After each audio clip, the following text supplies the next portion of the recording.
El Palmer es un aparato destinado a la medida de espesores.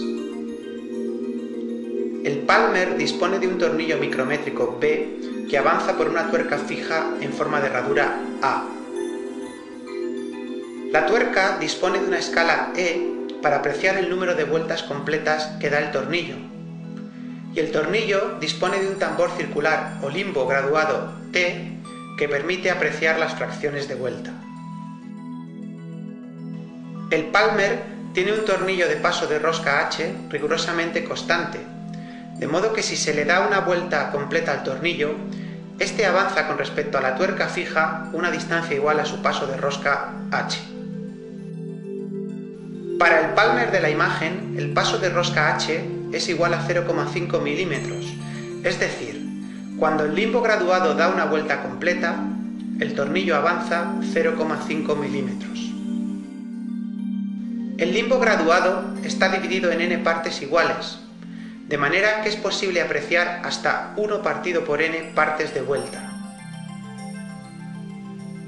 La sensibilidad del Palmer será, por tanto, el cociente del paso de rosca H entre el número de partes n que tiene el limbo graduado. En el caso del Palmer de la imagen, el limbo graduado está dividido en 50 partes iguales, y su sensibilidad será el cociente de 0,5 milímetros entre 50 divisiones, es decir, 0,01 milímetros.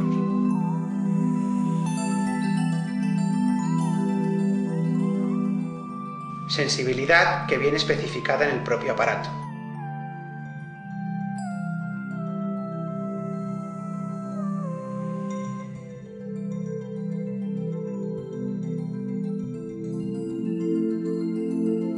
Veamos cómo se mide con el Palmer.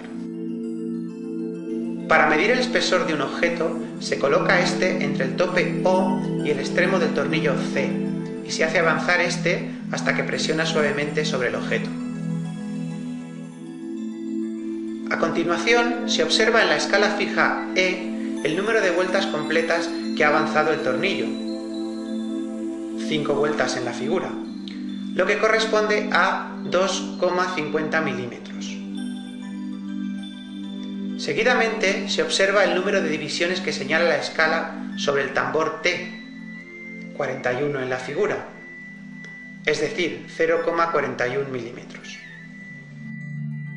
La medida, por lo tanto, será 2,91 más menos 0,01 milímetros. A continuación, hay que medir el espesor de un disco.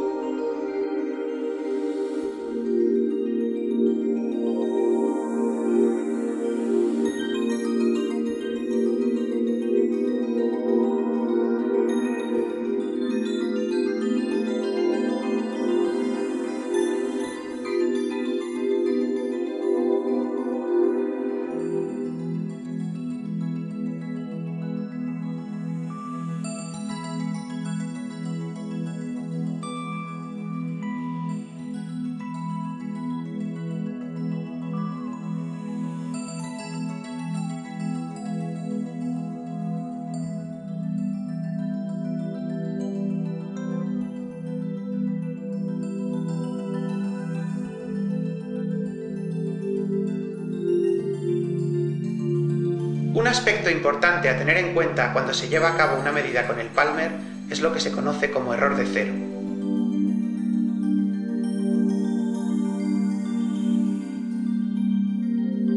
El error de cero es la medida que marca el Palmer cuando, en ausencia de objeto a medir, se gira el tornillo hasta que su extremo C presione suavemente sobre el tope O. En teoría, en este caso, la medida del Palmer debería ser 0. Sin embargo, en la práctica esto no suele suceder. Por ejemplo, el Palmer de la imagen, en vez de marcar 0, señala una división por debajo de 0, es decir, 0,01 milímetros por debajo de 0.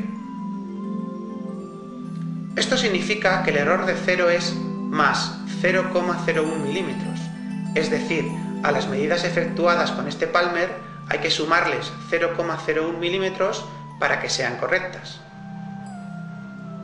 Si en vez de marcar por debajo, como en el caso anterior, marcar alguna división por encima de 0, 2 divisiones en la imagen, entonces el error de 0 sería 0,02 milímetros por encima de 0. Esto significa que el error de 0 es menos 0,02 milímetros. Es decir, a las medidas efectuadas con este Palmer habría que restarles 0,02 milímetros para que fueran correctas.